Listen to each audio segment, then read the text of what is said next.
Persona 3 Reload, a full-on remake of one of the most monumental and beloved JRPGs of all time, will be released on the 2nd of February 2024. And today, we're gonna be going full in-depth about everything we know with regards to Persona 3 Reload. Everything from its development, the philosophy behind its inception, the new narrative content that it will offer, as well as the content it's gonna retain from the previous multiple versions of the original Persona 3. This video has been divided into multiple sections with timestamps in the description, so feel free to jump between and watch in any order as you please. And if you enjoy the video, then please subscribe, as only 1.5% of the people watching my videos are actually subscribed, so it would be great to have you on board with me for this journey. Now without further ado, let's jump straight into it. Let's end it! Just one more! Take that!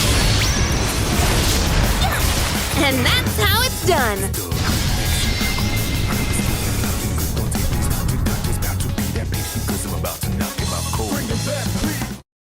First, I want to talk about the development of the game, and of course I can't speak about Persona without talking about Atlus themselves. So let's take a look about what the internal development divisions inside the company look like.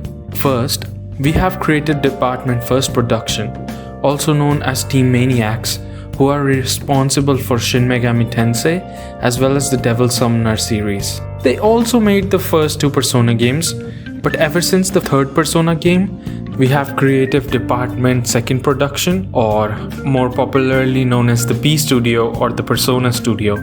This team was responsible for the mainline Persona games ever since Persona 3. Finally, we have Creative Department Third Production, also known as Studio Zero. This team was actually established by Katsura Hashino, who is the director of Persona 3, 4 and 5. After the release of Persona 5 in 2016, Katsura Hashino, who had led P Studio up till now, then left to make a new team within Atlus known as Creative Division 3 or Studio Zero, and they wanted to make a new game called Metaphor ReFantagio, which is also slated to release for 2024. Katsura took with him 14 main P Studio employees such as scenario writers Yuichiro Tanaka and Azusa Kido, lead programmer Yukiro Kosaka, and graphics designer Yasuhiro Akimoto. After the departure of Katsura, along with so many star developers from the Persona team, P Studio was then headed by Kazuhisa Wada, and I would like you to note that during peak production, Persona 5 had 70 developers working on it, so 14 of them leaving to form another team is actually quite a significant amount. Now that some of the senior development staff had left to form a new team, the Persona studio couldn't just get on to working on Persona 6 right away, since they needed to refill their ranks with more talented staff and also give the younger member of the teams more confidence and get them more comfortable with the workflow, and they needed to solidify themselves by working on a project as a team before throwing themselves onto the development of Persona 6. So the first project that the new P Studio worked on was Persona 5 Royal. It was an enhanced version of Persona 5 with many more quality of life features, gameplay improvements, as well as almost 50 hours of new additional content. This project allowed the team to create the absolutely definitive version of one of the most beloved games of the series, while also helping them in such a way that instead of working on development of a new game from scratch, they actually worked on enhancing a released game, and they got their gears together to rebuild themselves as a team after the departure of the old staff. So next up, they thought of remaking Persona 3. By 2019, the large majority of P Studio staff working on Persona 5 Royal were shifted onto Persona 3 Reload. This remake was a huge and important game for Atlus, since the original Persona 3 inspired the gameplay style of the later Persona games. Persona 1 and 2 didn't have any social simulation or romance aspects, as all of these things were introduced in Persona 3 and carried over to 4 and 5. The new Persona studio wanted to make the definitive edition of Persona 3 by modernizing it with cutting-edge graphics and bringing in all the style and quality of life improvements that were used before in Persona 5 Royal. The team also decided to go with Unreal Engine 4 instead of using their own in-house proprietary engine which they had developed for Persona 5. We do not have an official reasoning or statement from Atlus as to why the engine was changed, but I think it might have been because Katsura Hashino once stated the reason for why Persona 5 took 8 years to develop was due to them figuring out everything with regards to their new engine. I think they might have noticed that they could just configure Unreal Engine to do what they wanted with much less work and complexity than their own engine.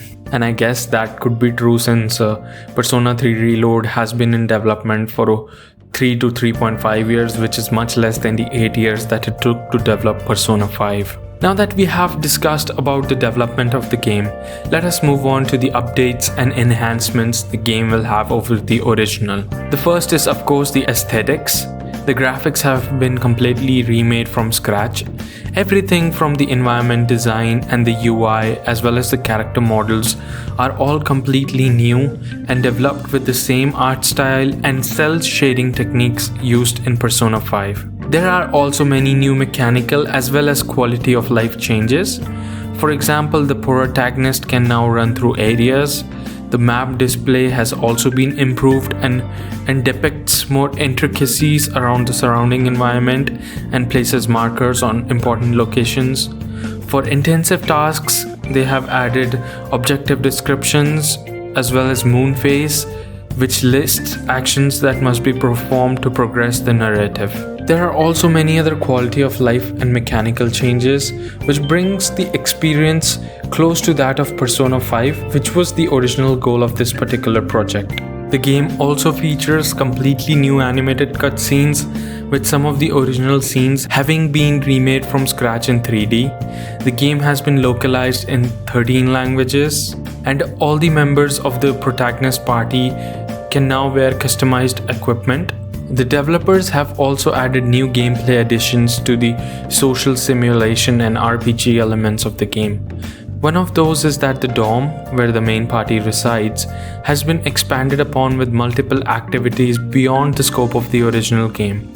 Now the protagonist is able to strike individual conversations with every dorm resident, as well as engage in activities like cooking, gardening, watching films, reading books, and much more. You can partake these activities along with a party member for further additional buffs for combat scenarios. And similar to Persona 5, engaging in these activities, which are spread throughout the city, you are able to increase your social stats, which will help you progress further with certain social links and confidants. Exploration both around the Tatsumi port as well as within Tartarus is now done from a third-person perspective, where the camera is positioned directly behind the protagonist with free camera control, whereas in the original game the camera had an somewhat awkward placement where it was more of a top-down view rather than a third-person view. The city has also obviously been completely rebuilt and rendered in beautiful 3D environments and architecture,